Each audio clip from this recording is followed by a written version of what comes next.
Sir brother చెప్పండి, ఇప్పుడు ఈరోజు ఆస్మా నామినేషన్ వేసింది నిరుద్యోగులకు సంబంధించి, ఏంటి ఎలా ఉండబోతుంది?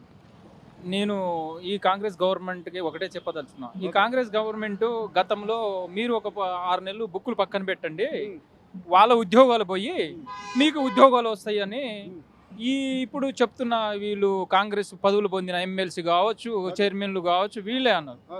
6 నెలలు పెట్టి వాళ్ళ ఉద్యోగాలు పోగొట్టినాం. ఎవరిది? బీఆర్ఎస్ వాళ్ళ ఉద్యోగాలు పోగొట్టి వీళ్ళకి ఉద్యోగాలు ఇచ్చినాం. మాకు రాలే ఉద్యోగం. మేము అటు లేదు ఇటు లేకుండా మేము మధ్యలో మునిగిపోయినాం. వీళ్ళని నమ్మి మోసపోయినాం. మేము అదే చెప్తున్నాం. ఇప్పుడు ఆ ఉద్దేశంతోనే చెప్తున్నాం. వాళ్ళ బీఆర్ఎస్ వాళ్ళ ఉద్యోగం ఎలా పోగొట్టినామో ఇప్పుడు మీ కాంగ్రెస్ వాళ్ళ ఉద్యోగాలు కూడా పోగొడతాం, ఖచ్చితంగా పోగొడతాం. కాకపోతే ఇప్పుడు జూబ్లీ హిల్స్ ఎలక్షన్లో మీ వల్ల ఏమవుతుంది అంటున్నాం. ఇప్పుడే స్టార్ట్ అయింది. ఇప్పుడు మొదలు ఈ మొదలు కానించి రేపు రాబోయే స్థానిక ఎలక్షన్లు ఉన్నాయి, తర్వాత ఎమ్మెల్సీ ఎలక్షన్లు ఉన్నాయి, దాంతో పాటు రాబోయే ఇంకో ఉప ఎన్నికలు ఉంటాయి. అన్నిటిలో మీ నిరుద్యోగుల సత్తా ఏంటో మీరు చూస్తారు. జూబ్లీ హిల్స్ లో మీకు నిరుద్యోగుల ఓటరు లేరు అని మీరు అనుకోవచ్చు. మేము జూబ్లీ హిల్స్ ఓటర్ ప్రజలకు ఒకటే చెప్తున్నాం, సార్ మీరు మీ బిడ్డలు లాంటి వాళ్ళం. మేము చిన్న ఉద్యోగాల కోసం ప్రిపేర్ అవుతున్నాము. గ్రామీణ ప్రాంతాల్లో వచ్చి 5 రూపాయలు భోజనం తిని ఇదే సిటీ సెంటర్ లైబ్రరీలో మేము సంవత్సరాల తరబడి చదువుతున్నాం. సార్ మేము మా నిరుద్యోగుల తరపున మీరు అండగా ఉండండి, మమ్మల్ని సపోర్ట్ చేయండి. మాకు సపోర్ట్ చేస్తే మేము మీ బిడ్డలు లాంటి వాళ్ళం సార్. ఒకసారి మమ్మల్ని కూడా గుర్తించి మిమ్మల్ని సపోర్ట్ చేయవలసిందిగా మన జూబ్లీస్ ఓటర్లకి చెప్తున్నాం. 2 తెలుగు రాష్ట్ర ఓటర్లు ఉన్నారు అక్కడ, కాబట్టి వాళ్ళందరికీ చెప్తున్నాం, సార్ మేము మీ బిడ్డలు లాంటి వాళ్ళం. ఏ రాష్ట్రం అని కాకుండా మేము బిడ్డలు లాంటి వాళ్ళం.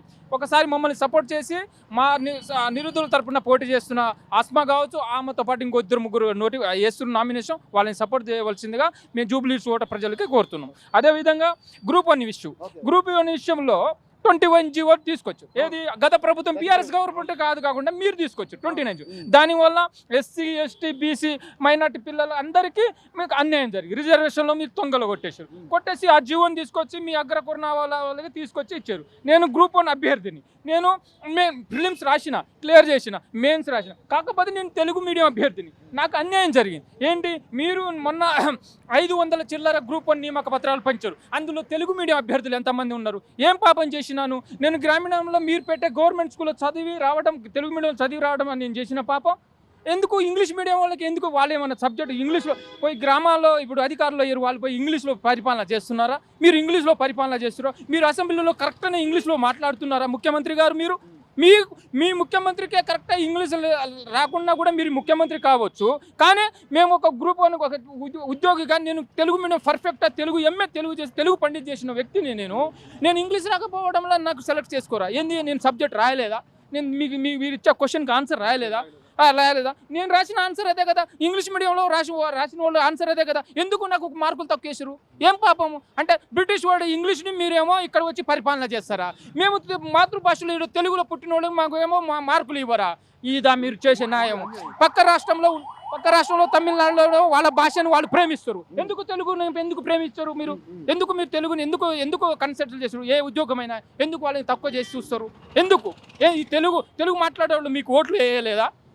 ఇంగ్లీష్ మాట్లాడేటోళ్ళే ఓట్లు వేసారా? ఇంగ్లీష్ మీడియంలో చదువుతున్న వాళ్ళు ఓట్లు వేసారా? మా గ్రామీణ ప్రజలు, మా గ్రామీణ ప్రాంతం, మేము ప్రభుత్వ స్కూల్లో చదువుకున్న వాళ్ళం, గురుకులాల్లో చదువుకున్నాం, మేము వేయలేదా మీకు ఓట్లు?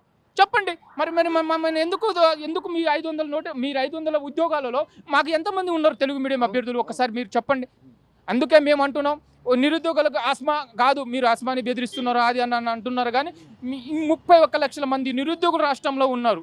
ఇవాళ మీరు ఆస్మాని గెలికిరనుకో, ఒక్కసారి బగ్గున్న రాష్ట్రంలో ఉన్న 31 లక్షల మంది అందరు లేస్తే మీ ప్రభుత్వం ఎక్కడ ఉంటుందో, మీరు ఎక్కడ ఉంటారో ఒక్కసారి మీరు చూసుకోవచ్చు.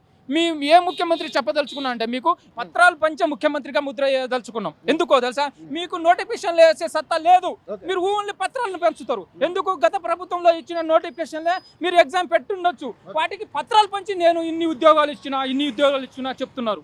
మీరు ఆ నోటిఫికేషన్ ఇచ్చింది మీ గవర్నమెంట్లో, ఆ నోటిఫికేషన్ వచ్చింది. నిరసన ఈ విధంగా నామినేషన్ వేసి తెలపబోతా ఉన్నారా? ఖచ్చితంగా ఈ గవర్నమెంట్కి ఇదే చెప్పదలుచుకున్నాం. వాళ్ళ బీఆర్ఎస్ గవర్నమెంట్కి ఉద్యోగులు ఎలా ఊడదీసినామో ఇదే విధంగా మేము మీ ఉద్యోగులు ఊడగొడతాం.